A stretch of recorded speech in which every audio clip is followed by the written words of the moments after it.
What's up, everybody, and welcome to the third episode of Ready, Set, Recap, where we recap what's been going on. I'm Daniel, joined as always by my best friend, Skyler. This week in the news, BioWare is in trouble, Beyond Two Souls is getting a TV show, the Superman movie is in legal trouble, and we're going to go over our favorite games of all time. But before all that, Skyler, what you been doing this week? I don't have an answer for that. Nothing. Quick, make something up. I said the Warhammer painting last week, but that's really carried over to this week. In fact, I was painting some of my salamanders this week. I'm actually also going to be boring in that way because my answer is also going to be the same as last week, in that I have now officially finished Indiana Jones and the Great Circle. The game is so good. It is. See, that was my what's been going on for week one, and I made zero progress since then. I guess I kind of dropped off of it. It's absolutely fantastic. It goes so hard in the third act in a way that I feel like is very in keeping with Indiana Jones mythology or whatever. So it is so good. It is good to the point where I feel like if I do like a full rewatch of the Indiana Jones movies at some point, I will want to play this game as a part of that experience. Like it is genuinely that good. I probably won't do all the collectibles though because they took a long time. It's always fun. Did the ending hit harder? Not to get too topical, but because maybe certain things going on in real life made seeing like Nazis get exploded or melted or smite by the heavens, it just made it feel that much cooler to see. Maybe a little bit. I don't know. If so, I didn't really like specifically clock that.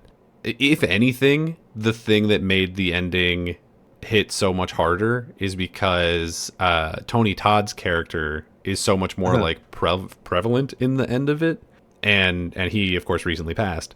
He's phenomenal in it, and Troy Baker as Indiana Jones is so good. I think Gina might be my favorite. I don't know if you can say like Jones girl in the same way you would say like Bond girl, but if you can, she is my favorite of them. Sure, yeah. She is so good. I love her. I love her performance. She is so much fun. My thing with the Indiana Jones movies is that it feels very much like Indiana is going through basically the same like internal struggle every time, where he's like, oh, I don't really believe in this. Oh, now it's real. Okay, cool. And there's a different girl, and he's never really like wanting to settle down. This game really tackles who Indy is as a person in a way that is very interesting and very satisfying. Cool. So that's good to hear. It makes seeing the conclusion of his story in those movies feel better. Although I haven't tested this and gone back and rewatched them. So, but we'll see. It is always good when a game decides to really tackle a narrative and character-driven story. That's good. I'm glad that they chose to do that for an Indiana Jones game. Something that they probably didn't have to do, but because they did it, it made it good. So I'm glad to hear that. Yeah, it's really good. It's no surprise that we've already started to hear sort of rumblings from that side of the industry that like they may be looking into doing a sequel for it. It has performed extremely well critically. I don't think we have like sales numbers or anything for it yet, but I know a ton of people have been playing it through Game Pass. So yeah. I have to assume that it's been at least somewhat successful in that regard. But if you are listening to this podcast and have any means of playing the game and have not yet, I highly recommend it. It is so good. Yep, I can echo that sentiment from what I've played at least. Although apparently I haven't gotten to the good part. I'm that meme of the guy digging for diamonds, and I didn't even dislike the part that I played. I just got distracted. But I thought of something else. Something else that's going on that we can, well, not recap yet, but discuss. Speaking of rumblings, tomorrow is the Royal Rumble, WWE's Royal Rumble. One of the, obviously not the biggest event of the year, but the second biggest wrestling event, right? At least. Everyone loves the Rumble. Even people that don't watch wrestling watch the Rumble. Yeah. I mean, the Rumble is probably my favorite event of the WWE calendar, for sure. It's weird. I'm actually like not super hyped for it this year. Would you say that's because the potential winners might be a bit more possibly predictable? I mean, they could throw a curveball at us, but I feel like everyone that I've talked to are thinking one of two names, and they're not young names. No, it's John Cena or Punk, right? For the men's Rumble, I should say. Yes, Yeah, John Cena, because this is his last year wrestling, and CM Punk because he might finally get his WrestleMania main event on night one, but on night one. Yeah, a main event nonetheless. I hate CM Punk, so I really don't want to see him win. So I'm hoping that it's John Cena because has he won it before? I feel like he may have. I mean, he was Cena? huge for a long time, so he must have won it at some point, right? Yeah, so Cena's actually won it twice, which means that if he wins it tomorrow, he'll be a three-time winner, which ties him for the most wins with Steve Austin. Steve Austin's held that record forever, and it's always been a stat that they highlight. Like, no one's ever won it more than Steve Austin. Well, maybe before John Cena retires, he'll win it the same amount. But Mm, because John Cena's, as I called him, a legend of the sport, yes, I said sport, I think him tying Steve Austin would be cool and fine. I wouldn't mind that. It's Cena. Come on, guys. yeah, I mean, John Cena is such a huge part of the history of WWE at this point that it feels like it And feels like then they almost like owe him, even though they yeah, and then don't, but they probably do. and then what I was saying is, he goes into Mania versus Gunther, who is one of the two main world champions on the men's side in Hmm. WWE right now. And no disrespect to Gunther, but Cena beats Gunther at Mania. His last Mania, he gets a win. He carries that belt and says, I will retire once someone takes this from me. So every time he defends that belt, it could be his last match in the WWE ever. Of course, I don't know what his movie or television schedule looks like coming up, but I will say John Cena is officially in the Rumble. He's declared, he's on the list. Hmm. I think him winning it is not impossible, and I'm rooting for him. I love Cena. Let's see it happen. Yeah, And then Punk, I don't hate Punk as much as you do. I hate him so much. so I hate him so so much. but you just hate the entire city of Chicago, to be I fair. do, yeah. As a Lions fan, I hate Chicago. Well, I didn't hate the Bears because there was really no Mhm. reason to because their team was so ass. Yeah, of course. Um, and that may continue to be the case, but our offensive coordinator, Ben Johnson, or as he Johnson. is now known, Benedict Johnson, has jumped ship and gone over to become the head coach of the Chicago Bears, which is fine on paper. Like him leaving and going to the Lions is like totally fine, or going to the Bears is fine. And I'm actually genuinely not even that upset. Like he's making a move for his career and whatever, and it's good for his kids, and I understand. I'm not actually mad at him, but I don't know. You could be mad at him. no, Fuck this he's it's guy. fine. Like he's fine. But I will continue to call him Benedict Johnson because it is very funny.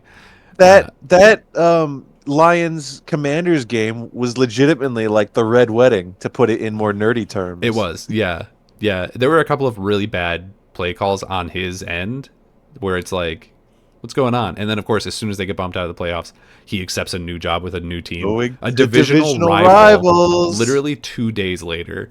Like What a that's just guy. it's just bad taste, you know. If he had waited even like a month to announce it, it would have been fine. But Absolute rug pull in whatever. the playoffs. Yeah, That's so it's really fun. upsetting, honestly. But I don't blame him for doing it, and we knew he was going to go somewhere. So, Sure. I mean, but everyone on the Lions management were getting offers all over the place. So, yeah, yeah. When a team becomes good, everyone wants what they have. So, uh, well, speaking of things that are being torn apart, oh did no. you hear about all the BioWare news? Yeah, yeah. Very surface level, so you're gonna have to give me details. Yeah, But basically, it's not great. EA is doing that thing that big video game companies do, and that thing is firing people. Yeah, so in this case, it's like I don't know. It's more complicated and weird than that, but yes, that is sort of the log line. That is what's Hmm. happening. Hmm. So we got the EA like earnings call or whatever a couple days ago, Right. and in it they said that they had missed their goals because of two things. And the first one was because of EA Sports FC, which is what FIFA used to be. For anyone who doesn't know, FIFA, really huge soccer game that's been Of extremely course. popular worldwide for years and years and years. But FIFA revoked that license or something from EA, so they're now shopping around trying to find somebody else to make the Oh, branded FIFA soccer game. so they haven't landed anywhere yet? No, I don't believe so. Oh, interesting. I didn't know that. So EA is still continuing to make soccer games, but they can't use the FIFA title, so they just call it Sure. EA Sports FC for like football club. Yeah. So do they have like American football clubs? What are they using? I have no idea. I genuinely have no context, but these questions and also the fact that people may not recognize it by that name are probably some of the big reasons why it didn't sell well. Yeah. But Well, it seems an easy thing to blame on EA's side. They're like, yeah, it was out of our hand because that dastardly FIFA that dastardly organization FIFA. Although took away apparently there's some, our nest egg. yeah, apparently there's some like not great goings on with the FIFA organization from like a leadership standpoint. So Hmm. I don't know. I wouldn't give the blame specifically to EA about. The other thing that they name as like their reason for missing their goals is because of Dragon Age Veilguard. Yeah, that's the one people be talking about. So Dragon Age Veilguard, they said that they had planned for it to sell 3 million units. It's been out for 2 months. 3 million units is not undoable, but it is a lofty goal. What's the best-selling Dragon Age game thus far? Probably Inquisition. Inquisition sold 12 million, but in its entire lifetime. This is two Ye- months, and it sold Oh, Veilguard ended up selling 1.5 million in its first 2 months. what? So that's not Hmm. bad. It's actually pretty good, but Yeah. they were Well, obviously expecting significantly more. considering that I think fair to say, more than half the people that bought that game didn't like it. Yeah, I think that that's another aspect of why. But yeah, I think that's an aspect of why the sales didn't hit where they were going is because a lot Yeah. of people who played it, myself included, were like not huge fans of it, and it seems to be sort of this weird breakdown where people who were huge fans of the previous Dragon Age games Uh-huh. really didn't care for this one because it doesn't feel anything like those.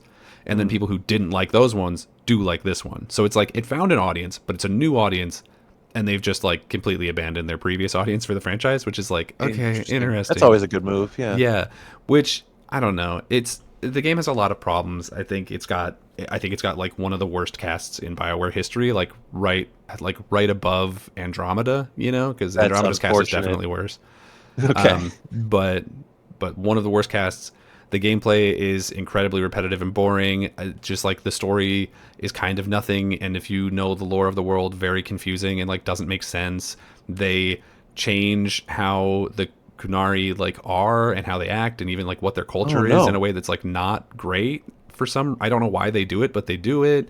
And then like I don't know. There's so much about the changes that they make. Like even the way that they changed the Darkspawn visually is like, oh, like you had all these cool designs for them, and you decided to just make them like basically orcs.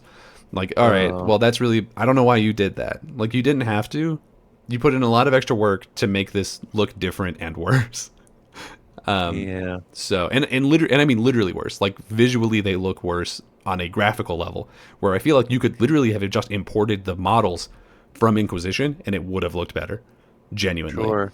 It's not that it's a terrible game, it's that Sure. it's a Okay. bad Dragon Age game. Yeah. All Like right. the Yeah. game That. functions and it's fine. Like for me, I think it would be like So, so I don't we're know. definitely doing better than Andromeda then. Yeah, like in my opinion, it would be like a 6.5 or a 7. Like it's okay, it's fine. It's a game that it is a game that if someone was like, I enjoy this game, I wouldn't have to question why. But it's just not. It doesn't live up to the legacy of the previous ones, which makes sense because the studio was completely different from then. Like Right. it's seen so many changes. EA stuck their thumb in it really hard when they first purchased them, and they were like, "What if you took instead of doing all of the games that you're known for that are really good, you did them, but you made them like also kind of low key live service games, and then like maybe you did Anthem, and so a lot of people left, and it's been a mess." But that is continuing because now BioWare, as a result of this failed earnings call, is now restructuring. And Mhm. it seems like the majority of what that means is that a lot of the people are being moved to different EA studios. They're saying that they are now focusing in on Mass Effect from like within BioWare, Mass Effect 4. Yeah, so a I lot of don't even people know how to feel have been about moved that. onto other EA teams, and a lot of other people have been very quietly laid off. Where like we don't know how many were laid off and how many were sent to other teams, but what we do know at this point, thanks to a Jason Schreier article that came out today, is that Mhm. BioWare is now below 100 employees, Jesus. which is not great for that team. No. I mean, don't get me wrong. Even teams of like 50 to 70 people have made fantastic games in the past, Sure. but like BioWare has been historically a fairly large company, so being below 100 is Yeah. strange and probably not a great sign for Mass Effect 4. And the one of the bigger sort of quotes that have come out of this has been that they said that they are taking this opportunity between full development cycles to reimagine how we work at BioWare, which is scary for two reasons. Number one, because reimagine how we work at BioWare implies that you're now changing completely how the studio functions for the second time, and it worked so well the first time, obviously, that it's like, oh, we're probably going to lose a lot of people. And we actually have been seeing people leave the company of their own volition for a little while now. The director of Veilguard actually left of her own accord like 2 weeks ago or something. Sure. But then the other thing that is perhaps more concerning is that they're saying between full development cycles, meaning that they have not started full development on Mass Effect 4 yet, even though they announced it like at least 4 years ago. Cool. So obviously, I don't know how much, like where exactly the breakpoint between pre-production and full production is for them, but 4 years is a long time to not know what you're doing. In other news, we just got maybe a surprising new TV show announcement from the video game space. There's been a lot of video game TV shows lately, but one I was certainly not expecting to hear is Beyond Two Souls. Surprising is an understatement. Yeah, what's more surprising than it being created is that it is being created by Elliot Page, who played the lead in that game and famously hated their time working on it. Yeah, absolutely.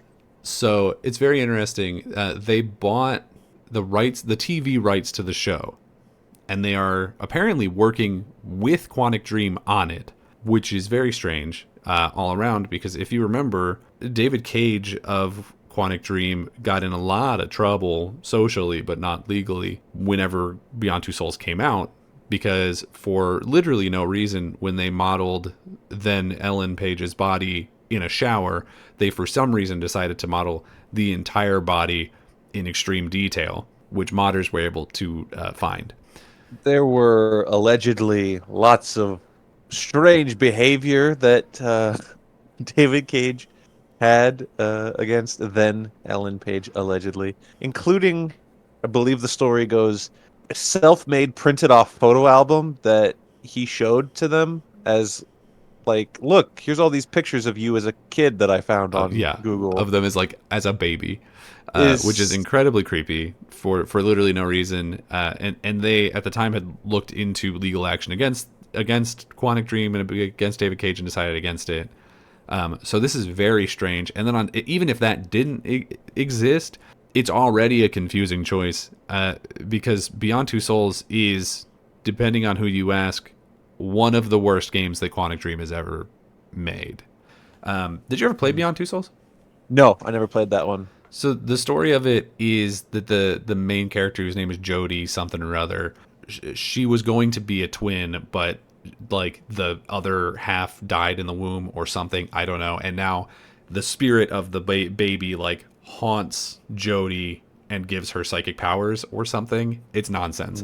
And then on top of that, they tell the story in a super non-linear way where you're like, you do like the first chapter and then the third chapter and then the eighth chapter and then the second chapter and then the, and it's just all over the place and it makes no sense until you play it. Once you finish the game, you can then play it in order and then it makes some amount of sense, but not enough. So it's so weird that it's like this person who famously hated working on this thing with this person who was a creep to them is now going out of their way to not only make but purchase and produce a TV show based on a game that is largely a joke. If you asked me what Beyond Two Souls was, I would have said it's that David Cage game that has Elliot Page and Willem Dafoe. That's it. It's all I knew.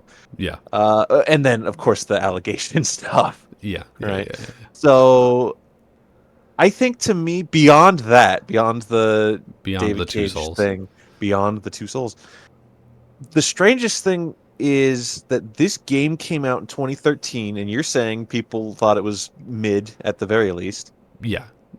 There's love for some Quantic Dream games. Heavy Rain is probably the one that is most beloved, and then Detroit I like Heavy Rain. Yeah, and then Detroit Become Human is genuinely a good game. It has some questionable things, specifically near the end when it starts relating a little too on the nose the plight of the androids to the plight of black people during. But it's so they don't handle that part particularly well, but it's Still probably a good artistically, game. at least. Yeah, Yeah. sure. Uh, Um, but but yeah, everything else they've done has been this, rough. this is a this is a 12-year-old game that no one was talking about.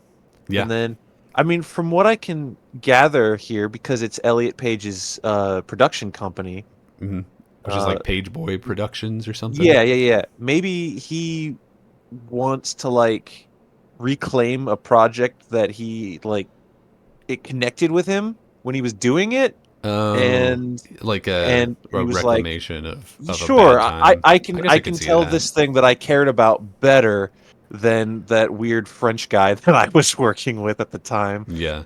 Um, but like Do you? David Cage, he won't have like a producer's credit on this, will he? I mean, It seems like I he's don't working know. on it to some degree because he put out Ooh, a tweet or something saying how excited he was to work with Elliot Page on the project. ooh. Well, So I am maybe, unclear at this time what his role will be. maybe Elliot was like, been 12 years. He's French. Probably didn't mean it. I don't know. I'm not gonna try to delve into that. Yeah, um, it's just odd that this is happening.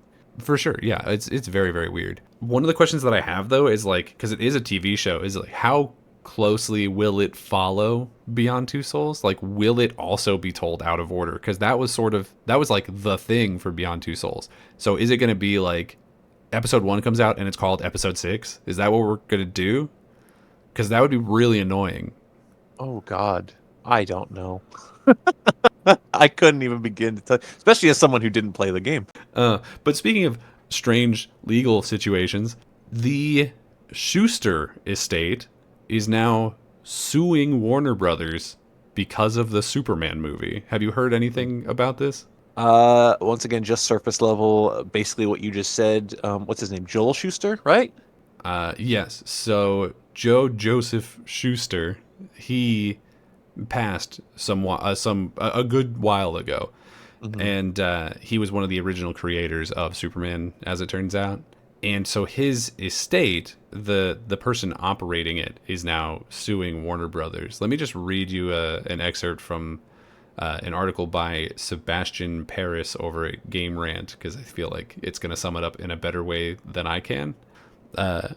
Mark Warren Peary, executor to the estate of Superman co-creator Joseph Schuster, filed a lawsuit against Warner Brothers Discovery and its DC subsidiary in federal court in the Southern District of New York. I don't know why they feel the need to give us all this information. It's absolutely nonsense. Schuster and Superman co-creator Jerome Siegel assigned worldwide rights to the character to DC Comics' predecessor Detective Comics. However, the suit notes that in countries following British law, copyright laws contain provisions that automatically terminate such assignments 25 years after the author's death. As such, the lawsuit claims Schuster's rights to Superman in countries that follow British law reverted to his estate in 2017, and that Warner Brothers Discovery now does not have the right to release Superman in countries such as Canada, England, Ireland, Australia, and a handful of other ones. So what this reads like to me is some lawyers in charge of the estate because he died in 1992. Uh, So it's not like he passed away a year ago and his last breath was, I should be getting money for a Superman movie in 2025. It's not what happened. uh, Um, but some lawyers in charge of his estate, are looking for a uh, handout. well, Yeah.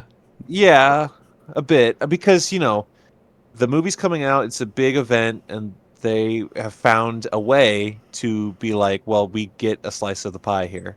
So, I mean, I don't know. I don't know how much of his family is involved in this, or literally just some holding that has his stuff.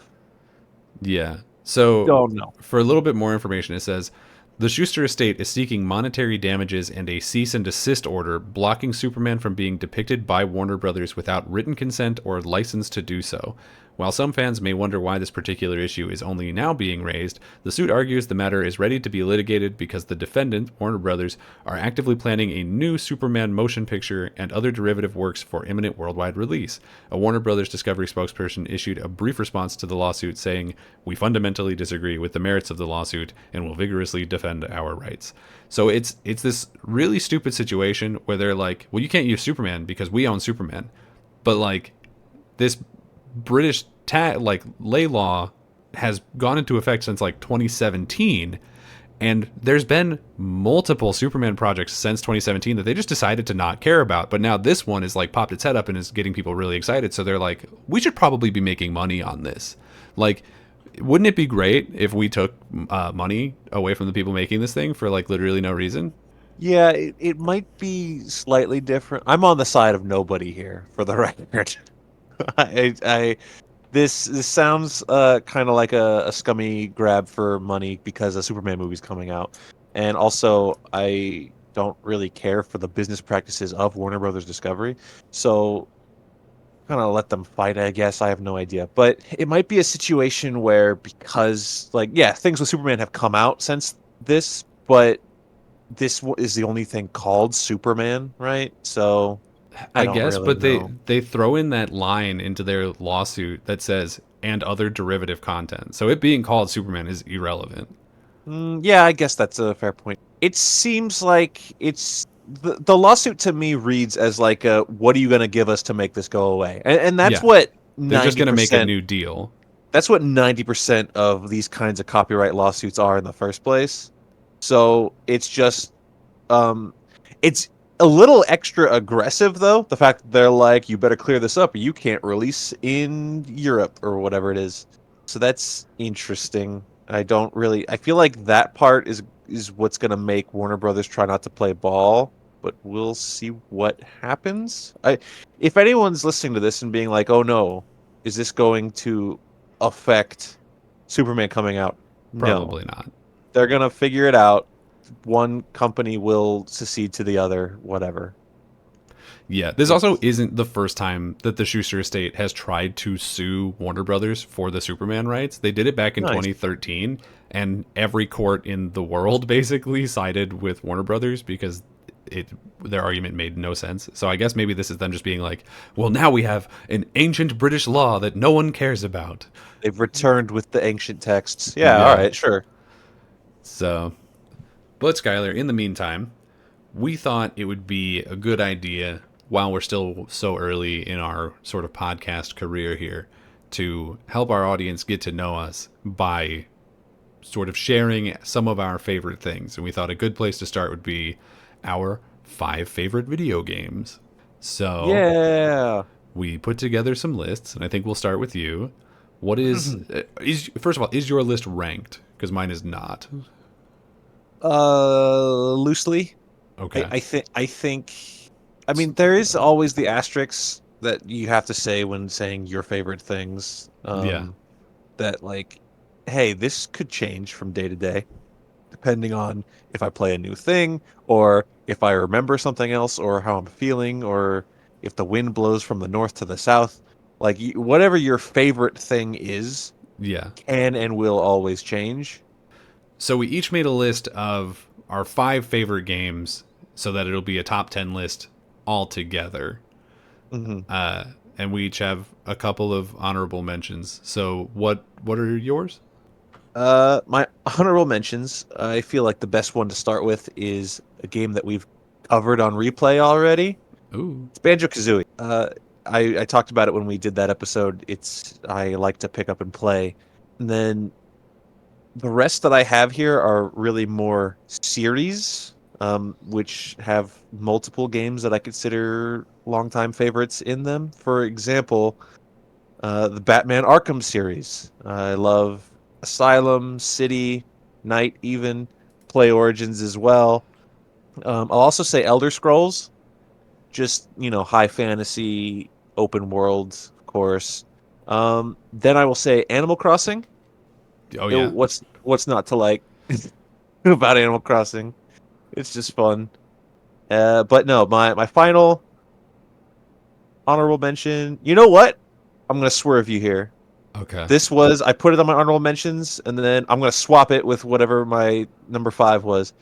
My final honorable mention is Kingdom Hearts 1. Oh. That is like my ultimate childhood game.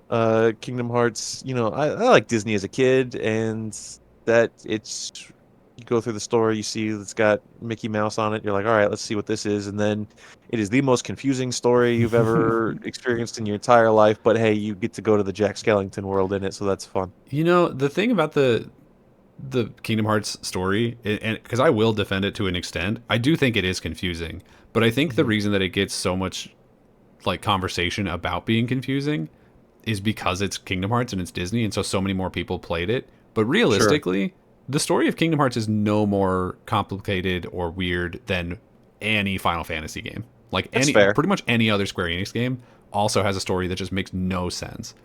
That is fair and true. You speak the truth. So, I and I like also Kojima games. Like, have you oh tried to well, follow yeah, the sure. actually follow the full story of like the No, Metal Gear franchise or something? Like, it's no. You wild. Or Death you put Stranding. on the chicken mask and slide down the hill. You don't pay attention to the story. Yeah, yeah, that's correct. That's correct, and you should say it. Let me run through my honorable mentions real fast, and then we'll get into Yeah. our proper lists. So for me, my honorable mentions are the first Sly Cooper, Thievius Raccoonus. I think it's one of the most underrated platformers of all time. I'm genuinely upset when it doesn't get added to like best mascot platformers lists because it almost never does, and I think it is significantly better than a lot of them. But whatever. I also love the XCOM franchise. I put specifically XCOM 2 because I think it is just Mm. an improvement of Enemy Unknown. It's really, really good. Love it a lot. Also, Resident Evil 4, I think, is a definite classic. Probably my favorite Resident Evil game. I also want to throw in Life is Strange. I think that that's another pretty underrated game. Just a really great narrative. Love Max, love Chloe, tells a phenomenal story. Dark Souls 3 is my favorite Soulsborne game. I think it does the whole thing better than anything else. I love Elden Ring and I love Bloodborne. Those are probably the other two that would be close on this list. Hmm. But for me, Dark Souls 3 is the pinnacle. Total War Warhammer 2. I love the Total War games, and that is my favorite one. It just takes the fantasy side of Warhammer and adds it to a really great RTS formula that already exists, and then adds a brand new faction that is vampire pirates who ride on crabs, and it is the coolest shit I have ever seen in my life. That is good. I love it so much. I Absolutely. actually snuck the characters from that faction into a D&D campaign that I was running for some coworkers at one point, and they of course didn't know because so few people Oh, know like yeah, fantasy Warhammer, let alone sure. niche characters from it. Um, So expect Ghost of Saltmarsh. it was the Saltmarsh campaign, yeah, Yeah, yeah, yeah. yeah. Very cool. So Skylar, what is your fifth unranked favorite game? All right, so first I'll preface and say that my entire list of the five, I really just put series or franchises Okay, feels that are like my cheating, all-time but go favorite. off. It is. So we're gonna reach a point with each entry where you're gonna like put the gun to my head and say Yeah. no, pick one. But interestingly enough, my number five, you kind of mentioned already, Resident Evil. Okay, that's definitely one where you are gonna have to pick one. There's a lot of those, I know, I know, I and know. some of them are really different. No, I absolutely. So my favorite's not gonna be six, Okay. and it's probably not gonna be Are you five. deciding this in the moment? Because it feels like it feels A like a little little bit, bit. little bit. Okay, okay, okay, okay, okay. Um, no, I think, there's so many of the Resident Evil games that I really love. Yeah, We'll be playing one coming up soon that is divisive amongst people, I believe. yeah. But So Code Veronica, yeah. I really like the remakes. All the remakes they've been putting out have been really good. Hmm. I think the 4 remake is about on par with what the original was. I don't think there's either version that's necessarily better or worse. I love the RE2 remake. I really like the RE3 remake. Of course, the originals are still so different from those, so it's Yeah. So which one's your favorite? I'm getting there. Give me a second. Okay, feels like you're really thinking through it. I love the Resident Evil 1 remake. I Right. think they should remake it And there's again. Revelations and there's Chronicles. Actually, no, my love doesn't go that deep. Okay, okay, okay, I okay. never I never played them on the DS or whatever. And I'll say that I think 5 has problems and gets a lot of flack for obvious reasons, but I Yeah. think at the end of the day, it's still a really fun co-op action game that is worth existing. I mean, 4 is the obvious answer, which is why it's on your honorable mentions. You can put it on your normal list. That's fine. But I think I'm gonna put the Resident Evil 2 remake. It's so tight, it's so solid, it's so much fun. It When that game came out and I beat it, I just immediately started the game over. Like I was like running Yeah. through like like 2 to 3 runs of that game a day in the height of my love for it. I think it is so much fun. So my fifth favorite, I'll also take the survival horror game on my list, which is Alan Wake 2. This is Ooh. this is the most recent game on my list, which is not surprising because it came out in 2023, end of 2023. It is to me the quintessential survival horror game at this point. I think the story it tells of creation and like what it means to be a creator is so interesting and so powerful. I love Alan Wake as a character and all of his parts are amazing, but what really stands out to me in this game is the secondary protagonist that's added to this because it was such a huge gap between Alan Wake 1 and Alan Wake 2 time-wise. And that is Saga Anderson. She is so good. She has this whole mechanic where she sort of goes into her mind palace. And when she's in there, she like pieces together all the clues you find on this bulletin board, and it's a really fun mechanic and super interesting. It is, on top of that, also a visually beautiful game. The story it tells is phenomenal. The acting in it is phenomenal. The music in it is phenomenal. Like every single aspect of this game hits on such a great level. And then it gets to the meta level of it where the music that is in the game has been created by characters in the game and is being used to trigger the like creation powers. It becomes genuinely one of my favorite stories. Did you play the first Alan Wake? I have played Neri and Alan Wake. I have never done it. Okay. Well, I'm going to be really, really looking forward to us getting to that then because I think that Sure. you're going to love it. Yeah. But Skylar, what is your fourth favorite game? Another franchise you're gonna make me pick a favorite from, but I think I'll have an easier time this time. I won't flounder. Okay. Um, so when I was a wee lad, probably like 12 years old, around the time that I moved out to Texas, where I met you. Yes. But before I met you, I $50 at a pawn shop. I got my first ever Xbox 360, Mm-hmm. and I was like, okay, here we go. This is the time to start playing Halo. Okay. It was the height of Halo 3, probably around end of 2007, 2008, right? Somewhere in there. Um, Yes. Yeah, I think that's about right. Halo 3 is going to end up being my answer for favorite, I think. Okay. Because that was the game where I actually played online matchmaking. I don't do that a lot, especially not nowadays. But that was the one where I took matchmaking seriously. It was a movement of Xbox gamers of our generation. It was Halo 3. But I think the run of Halo 3, ODST, Halo Reach, that was a magical time. They're all bangers. And for the record, I love Halo 2. I really like Halo CE. The newer stuff, like the 343 stuff, I don't have any like thing crazy negative to say. I'll say I didn't really get into Infinite. I didn't play that a lot. Yeah, the story of Infinite is probably the weakest in the franchise, in my opinion. Um, I did play 5. I think it's funny that you play as Chief 3 times in that campaign. Although Yeah. I do like Locke. I'm not against him. I Like I think think 5 is my some people favorite of are. the 343 era. That's probably fair. Yeah. And yeah, four is okay. It's funny, but It's all right. but like I said, magical time. 3 ODST and Reach. What a time to be alive, especially just get in a Forge lobby with your friends and knock shit around for a bit. Yeah. So, my fourth favorite game, and I am intentionally leaving 2 off of my list because I know for a fact that they're on your list, and I don't want to Hundred double up. percent, I took those. They're 100%, yeah, that's 1 and 2. yeah. So there's 2 that we'll get to that are on your list, and we haven't shared lists, but I know what your list is to an Yeah, extent. yeah. We So we would be remiss if not to mention that we've technically done this exact premise of 5 favorite video games on another friend's podcast, yeah, which I suppose it would be the polite thing to do to plug that podcast. nah, screw 'em. All right. No, it was on the Brown Boy Wonder podcast over on Our Spotify and everything our else.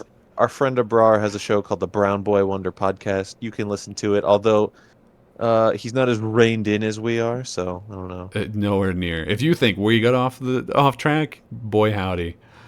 But no, yeah. So my fourth favorite game is gonna be Hollow Knight. Mm. I've talked about this in a recent past video or podcast episode, so I won't go Mhm. on about it too much. But it is the perfection of the Metroidvania format. It is Mhm. better in every single way than any Metroid game or any Castlevania game. I will fight and die on that hill. No one is going to move me from this rock. The music in it is phenomenal. The art style in it is phenomenal. The combat feels so good and so punchy. All the designs are incredibly cool. The final boss of the base game, because I didn't do all the DLCs because some of them are like really hard, but Mhm. the final boss of the base game, when I beat that guy, was Hmm. the most satisfied I have ever felt beating a boss in my entire life, Hmm. and like by a pretty wide margin. He's called the Radiance, and he is the absolute son of a bitch. It Very feels cool. so good to take him out. I love that game. It's another one that I know you haven't played, and Right. I need to get you on it at some point because Yeah. it is so good. So, what is your third favorite game? This is another one that I'm gonna struggle. Oh no. It's one of those. It's a big franchise, and you're gonna say you can't just say that. Okay. The Legend of Zelda. Brother, there's like 40 of those. There's Uh, so no, many.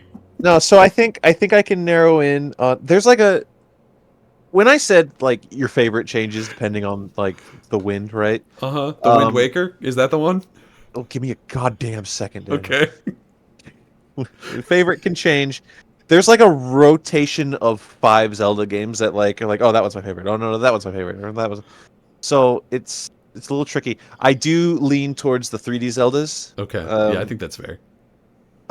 No disrespect to the 2D Zeldas. I have played a few 2D Zeldas, let me tell you. But I think I just personally prefer the 3D ones.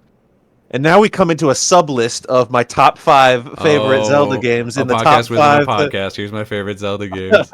um, no, I love Twilight Princess. I love Wind Waker. Ocarina of Time, Majora's Mask, of course. Breath of the Wild, Tears of the Kingdom. Yeah. I think I just listed most of the Those are popular 3D ones. yeah. But Those are like the five almost the yeah, five newest ones. gun to my head right now, I'm going to say. Oh, I didn't say Skyward Sword. Think about that though. I mean, I'm that one's uh, I'm controversial. I'm gonna say Wind Waker. Actually, yeah, Yeah. that's I felt like it was gonna be Wind Waker because I know that you love specifically Breath of the Wild / Tears of the Kingdom, which to me I are do. kind of like inseparable as video games. Yeah, So ironically, I would have let you get away with saying both of those two, but no, I know I'll for say a Wind Waker. fact that Wind Waker is like so special to you in particular because that's Yeah, the one I think more than any that I have seen you just replay like at least 4 times. yeah, I like that game quite a bit. And listen to me, Nintendo.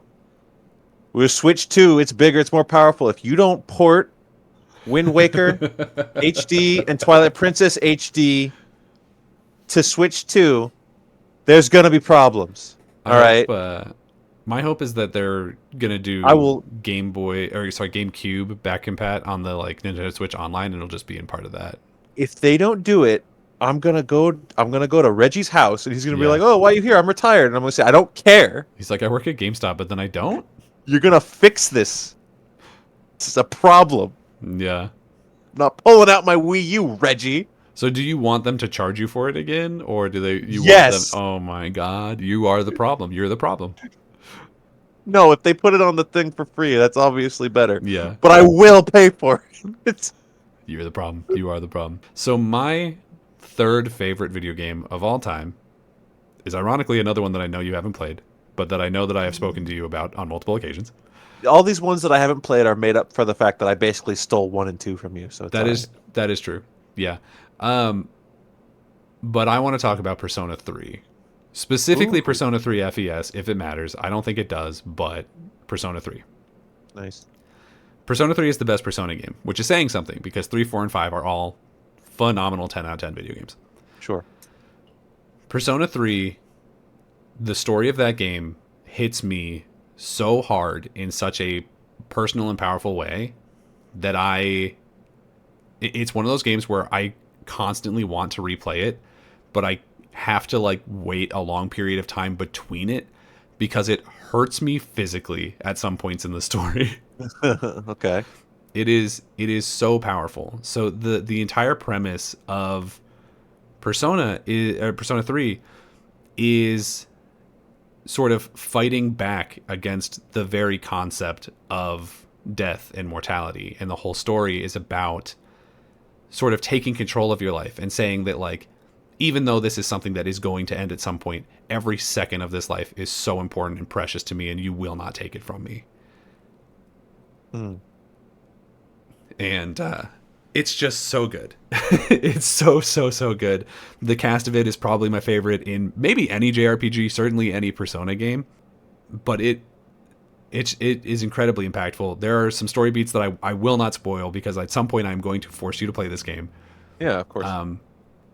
But I love everything about it. It's so outstanding. It has the like third act JRPG twist that like kind of comes out of nowhere and like goes wild. But in terms of the Persona versions of that, I feel like it's the one that makes the most sense and is the most powerful. And it has made this is one of the only video games that has made a genuine like change and impact on the way that I live my life because of the way that the characters inside the game live theirs.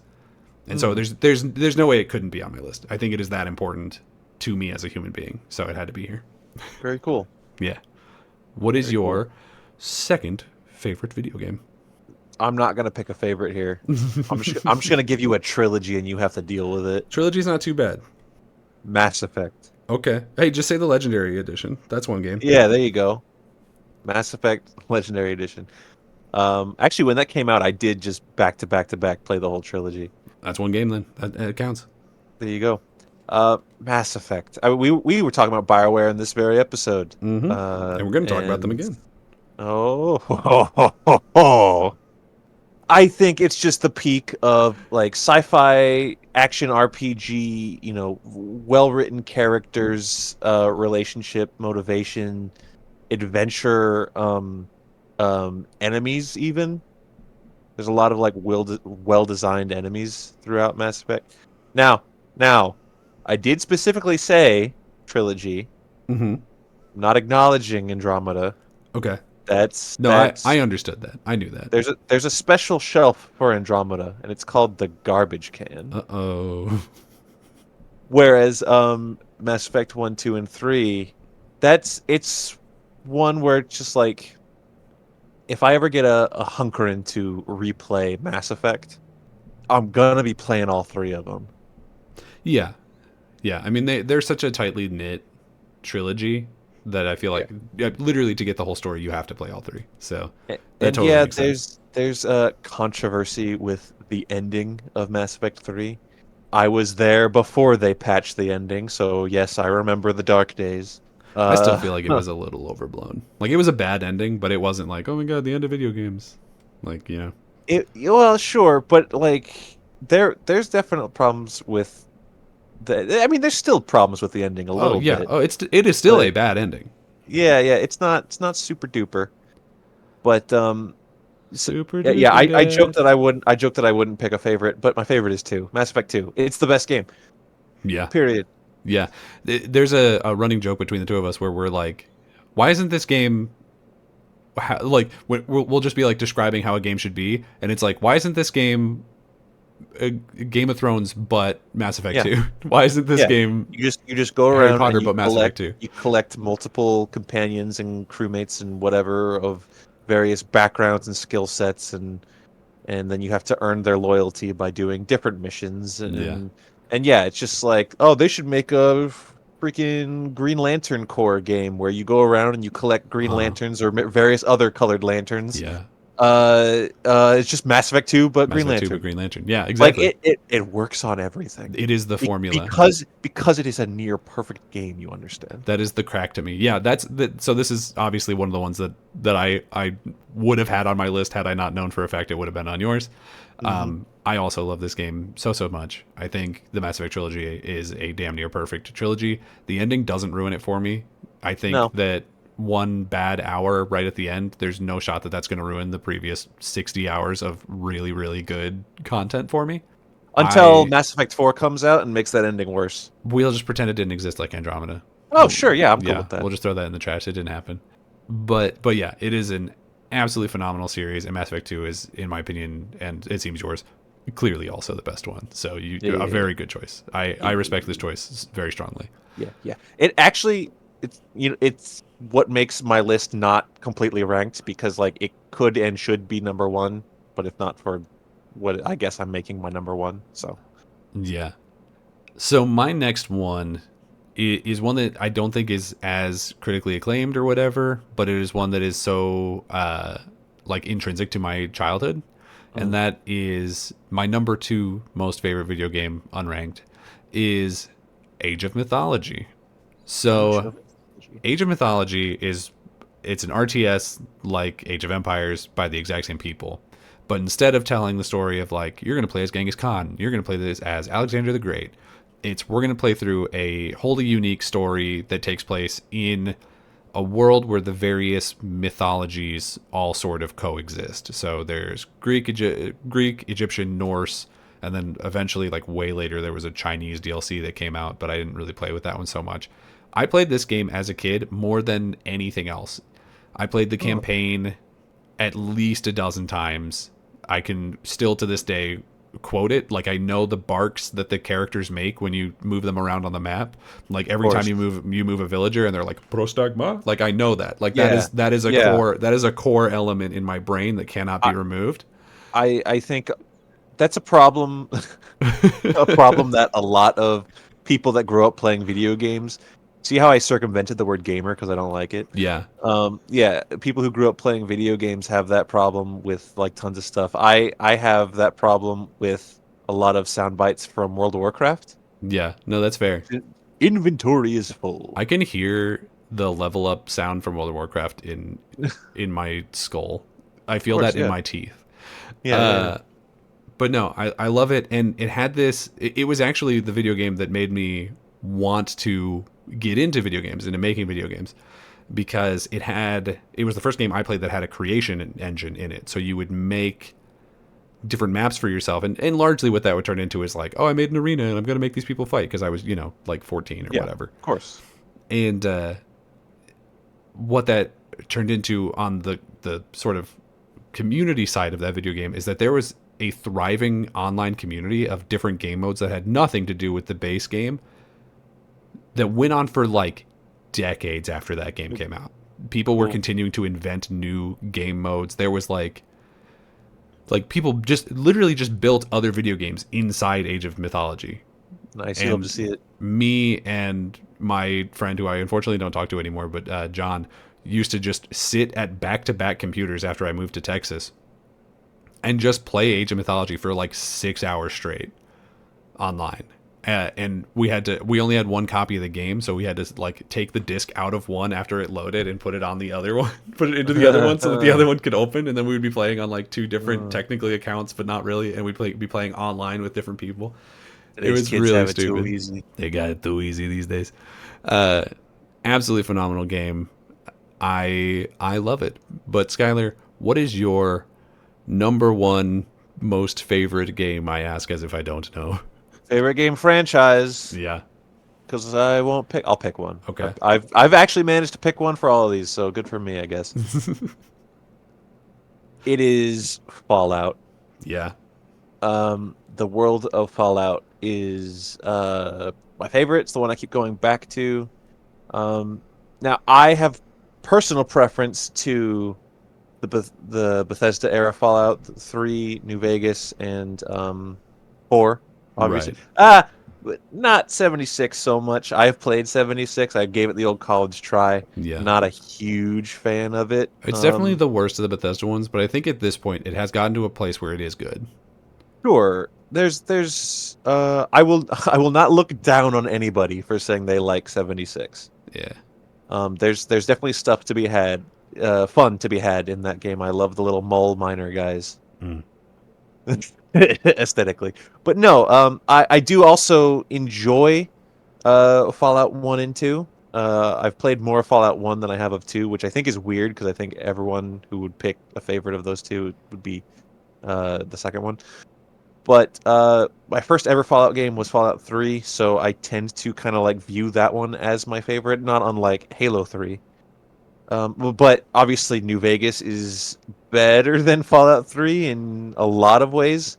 Although I think all of the Bethesda ones, well, I'll just say all the Fallout games in their own specific ways have their ups and downs, their faults, and their stuff that I really, really, really like. I think for now, last time we did this on a different podcast, I said Yeah. Fallout 3 was my favorite. I'll say New Vegas is my favorite this time. Ah. Just to. A good choice. A good choice.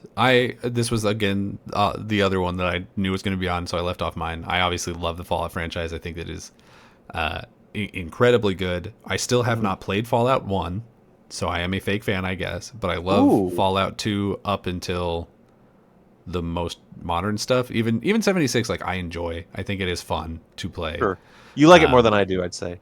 yeah, yeah. I still don't like love it. I don't think it's the most. It is the worst of those games, but Sure. it is fun and engaging in a way that I it think was not at launch. So somewhat recently we both gave that game a crack, and you stayed with it longer than I did. I think I finished it.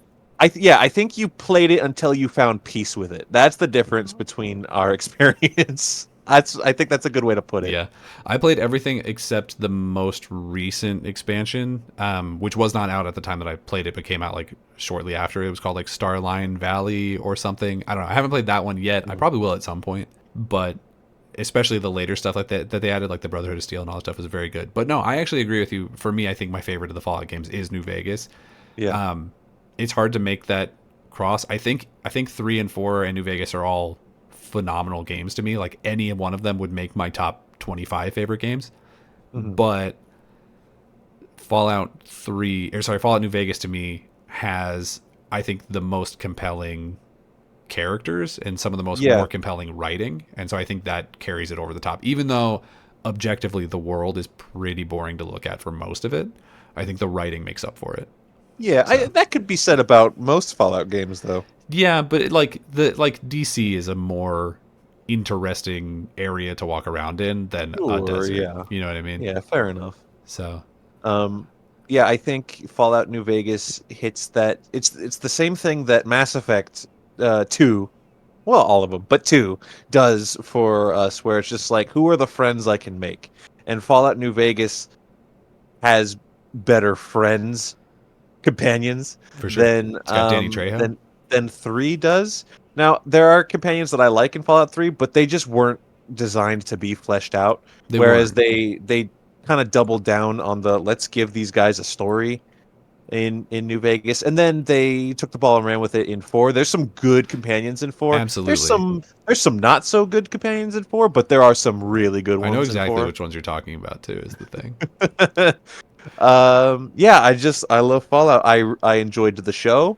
I think there was I think a large amount of people really enjoyed the show, Yeah, and then there were people that were like, they said they blew up this place from the game. It's against lore. It's just like, yeah. all right, dude, don't watch it. But it I'm was sorry. also like I think against the lore of like the original two, which I feel confident that most of the people complaining like had not played. So Yeah, I mean, well, no, whatever, I homie. think a lot of the complainers were like OG Fallout 1 and 2 heads.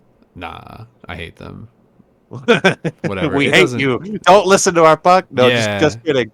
Just kidding. I don't know. Um, It's yeah, Fallout. It's one of those ones where I'll probably end up replaying one, if not multiple, of the my rotating 3 favorites. Right, 3 New Vegas and 4. mhm. I'll play one, if not more than one, a year. Yeah, yeah. That sounds Uh, about right. which could be said about most of these games, right? You're a On my big list, replayer. I am. Yeah. I like when I really like a narrative, and especially games where you can like change the narrative, such as Mass Effect Hmm. or Fallout for that matter, specifically New Vegas, right? I like to get back in, and I mean that's the fun of role play, right? It's your how would this new character that I made do this? Yeah. And you're So you're I very much like a get lost in the world kind of guy too, because you're the only person I 100%. know who every single time you replay Skyrim, which again I think is like almost once a year, you're like rebuilding a new house, you're getting married again, like you're doing the whole thing. I can't help it. I It's can't help it. it's a There condition, but there if there it's are how you enjoy the games, and I will I not won't take it I from won't you. out myself and say what, but there are multiple huge quest lines in Skyrim Hmm. that I've never done. Is one of them the Baron Zaya stones? Because that one sucks. I think most people don't do that, right? They fixed it at some point where they actually added quest markers to it and it made it doable. Oh, well, good But lord. All right, well let even me go without install that, it. yeah, you better go install it. Get the anniversary edition. It added a bunch of content. But no, my number one most favorite game, unranked, is Dragon Age Inquisition. Oh, look at that. It had to be on the list. I was sort of playing around with where to put it on the list, and it's definitely top of the mind right now because I recently played Veilguard and obviously all the EA news. Sure. So it's not like it being number one on my list is not. It is my most favorite game of all time, but it is one of my most favorite games of all time. Yeah, I kind of cheated on this and got like a top seven because I stole your Mass Effect and Fallout. that's true. But in that top seven is very comfortably Dragon Age Inquisition. I think Dragon Age Inquisition has the second strongest cast of characters in any BioWare game, right behind Mass Effect 2. Oh, And like not even a far jump between Mass Effect 2 and Dragon Age Inquisition. I think it is genuinely that strong of a cast of companions. I love the mechanics of like you have this castle and you are rebuilding it and you are building up a faction of people and you can see them growing inside your castle and you see the progress that they are making. that's the best. You all of the characters have really compelling backstories and are super interesting. Even the character who on first blush I hated, her name is Sarah. Eventually on my second playthrough where I actually gave her a chance and didn't immediately tell her to just leave the Inquisition, because you can do that to any of your Yeah, companions. You can tell them, I don't want you here, get out of the Inquisition. that's Um, awesome. the second time when I That's actually, something that modern BioWare should bring they back. should By do the that. way, Yeah, there's a couple characters in I'm Veilguard I would have I'm told to leave. I'm looking at a handful of people on your ship in Andromeda I where it's would have just gotten rid like of the you entire ship and get then gone out. home. I would have kept I would have kept probably like one person. Yeah, yeah, yeah. But no, the entire mechanic of that is so good. The open world areas are really cool. The strategic element of the combat is some of my favorite combat in an RPG. The fact that you have that really interesting interaction between all of your different spells and abilities where like, oh, I can put down an oil slick and I can light that oil slick on fire and then I can shoot arrows through that fire and it'll add fire damage to those arrows. Like there are so many little interactions like that that are just part of the world where they don't tell you how to do it. They don't give you little, indicators. It's not like in Veilguard they still have some of that, but it'll be when you're going to select a power, it'll tell you which other one will cause an explosion to happen when you do that. And it just like takes all of the experimentation out of it and all the fun out of it. In Damn. this one, it is just like you just think logically and it works the way that you think it should. It is the thing that people say Baldur's Gate 3 was the first thing to do. Inquisition did that first Oh, and better. damn. Damn. I'm sorry. Sorry, everybody. Like, I also really, I enjoyed Baldur's Gate 3. It obviously didn't make my No. list. No, we But, hate like, Baldur's Gate on this yeah, we hate Baldur's Gate. podcast. Ooh. No, it's, I think that Baldur's Gate 3 gets a lot of, like, recency bias and stuff because people are like, Sure. it's the first to do this thing. And it's like, no, it's not. Like, there are plenty of games that did that. And in my Yeah. opinion, in some cases, better. It's the first thing that you played that did that thing. Yeah, maybe even. Little 12-year-old. But Inquisition is so good, and one of the things that impresses me the most about this video game is that even though it has at least a half dozen, maybe more, fairly large open world zones, it genuinely feels like every single building and every single item in every single building has been placed with intention. has been placed with a story in mind. I remember distinctly walking into a random building in the middle of nowhere in the hinterlands, and that building had an entire story to it about like, oh, there's this war coming and we had to flee, and you can see like, oh, they cleared, like you can see there's stuff thrown around on the floor and the door was left open, like they left in a hurry, and then there's a note about like, oh well, one of my children is an apostate, and so we had to get out of here because if the Templars found him, then it would be, you know, they would have executed them on the spot. And it's like this whole thing that's just in a house in the middle of nowhere that you have no reason to ever go to. Sure. And it is that way for every single thing in the entire video game. It is so impressive. It is a real world that you are just stepping through the screen into. It is so deeply impressive to me on so many levels, and so it had to make my list. I absolutely love it. Very cool. Yeah. Very cool. So, if anyone's listened to this point and would like to leave a comment somewhere, potentially on our YouTube, Yes. of what their favorite game would be, I would love to hear it. Genuinely, I'd like to know what's resonated with people over the years. yeah, let's say real fast our lists just for people who are still here.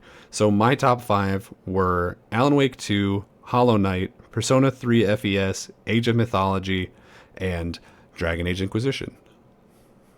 My top 5 was, do I have to remember the games I chose? Do you want me to say which ones they were? Because I wrote them down. No. I think I got it. So Resident Evil 2 Remake, Halo 3, Zelda Wind Waker, Mass Effect 2, and Fallout New Vegas. And those are all just representatives of my favorite game series of all time. Yeah. And I will also say I pretty much love all the games on your list too. So like a lot of those would also make my list. You know, I'm gonna throw a curveball in here. Yeah, I'm gonna throw in one more honorable mention. Yeah, do it, coward. Specifically because I know we both really enjoy this series and have played it together multiple times. Okay. Gears of War. I love Gears of War so much. Yeah, it missed my list like just barely. I think specifically my favorite is Gears of War 3 and then 5. I think 3 and 5 are the best ones. I think 3 is a really hard-hitting story. I think my favorite is still 2. 2 is another very popular one. Not just because, oh my god, I have a problem. It's like, oh, it's the first one I played. Yeah. But there's so much spectacle in that game. The giant worm, the massive underground like hive city. It's a worm on you. It's a giant worm. So much like the freaking. I don't remember the name of like the mini boss bad guy that you fight in that, but he's Rom? No, that's one. That's the first one. The guy with the chainsaws. Scourge. Scourge. That's his name. His name was Scourge. Yeah. Gears of War is a fun series. Absolutely phenomenal. There's a new one coming out soon. Oh boy. Yeah. It's a prequel. So Dom's back. Oh, good. Yeah. Very excited for that. But yeah, as Skyler said earlier, leave us a comment with your favorite games down in either the description of it on Spotify or on YouTube. Follow us in both of those places. If you're listening to us on Spotify, go to YouTube and subscribe. If you're listening to us on YouTube, go to Spotify and follow us. We need all the growth we can get.